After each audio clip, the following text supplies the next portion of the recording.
Now we found what the thumping was. You can see the centre bearing is completely torn away. Now when you identify these centre bearings, I believe on the Falcons there's 4 different types. The way you identify it is you measure the actual shaft there, and that's the shaft that goes through the centre of the bearing, and also you need to measure from centre to the bolt here. Go and pull this tail shaft off, and we're going to replace that centre bearing. So on these, they've got a little turning CV joint here, and on the front end, towards the front or the back of the transmission, we're going to take these bolts off here, and that we'll just separate that off the transmission yoke there. When you're tapping these out, be careful not to damage the surfaces. Make sure it's all been wire brushed clean and blown out, and it's a good idea to probably tape it up just so that doesn't all fall out. You'll see there's a little cover in there that contains the grease for that little knuckle. So we're just going to go ahead now and just pull that tail shaft off. It's 18mm. It's also a good idea to just mark where the tail shaft was, so you don't have issues with it, with the person or the owner saying that it's vibrating since you've done the work.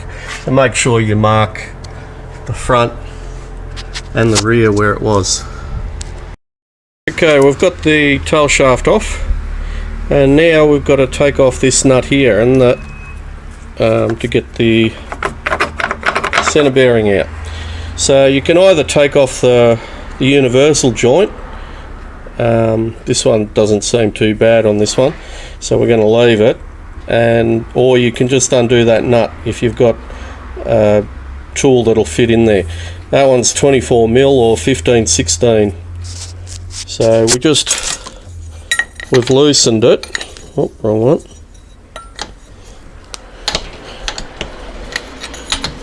And we'll just undo that nut, and that's splined there, so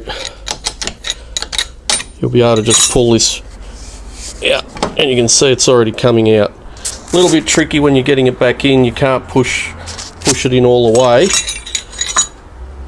but you put the nut there, put it in, and slowly do it up.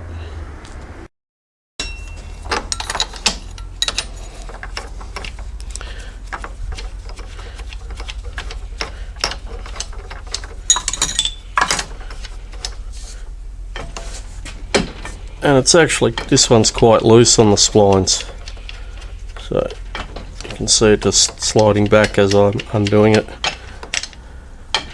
And there we go.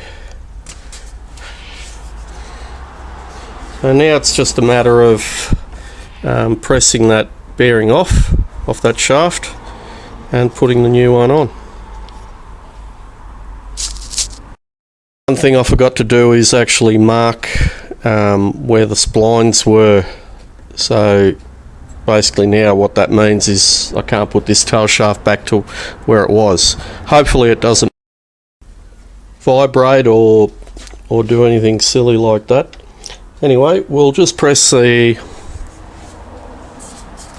what's left of the centre bearing off and put the new one back on.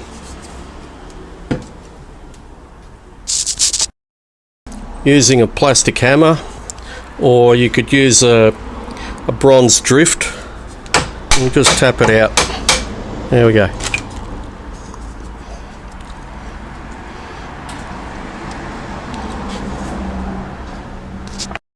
Okay, now I've got the new centre bearing,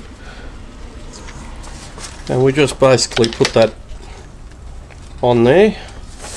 And I'm just going to tap on the inside there, careful not to hit that the little muck guard there that I've got. So just sort of hit the punch on the inside there, and that'll just go on nice and easily. When you get to the bottom, there will be a different feel and a different sound. Now it's just a matter of putting it back in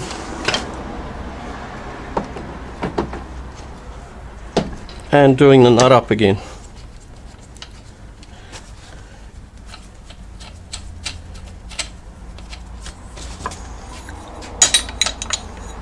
Wrong one.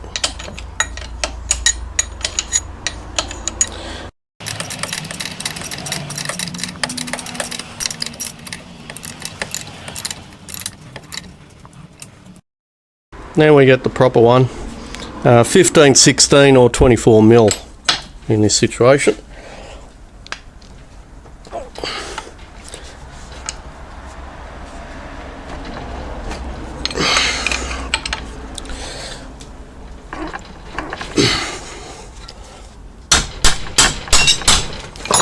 And make sure it's nice and tight.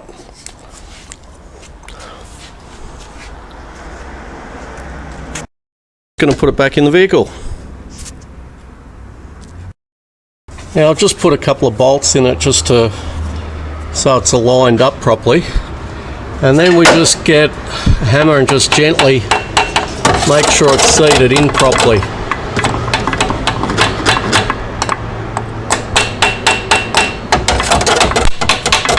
You can hear the sound that it makes. It's got a more solid sound, and just make sure everything's lined up on the correct holes there, and it's on that one as well. The other marks up the top there.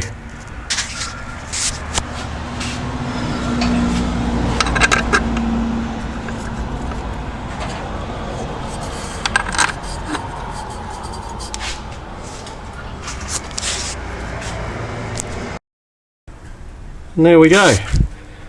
Got it all back in the same spot. New centre bearing, and it's all nice and tight. Just don't forget to double check and even triple check your work. Make sure all the bolts are tight. On these I have these little plastic counterweights, so make sure you mark them where they were as well. This plastic one up here's got a little weight on it, and I marked that with that little extra bit there. Anyway, I hope that's helped you have a bit of confidence in replacing your centre bearing. Thank you for watching.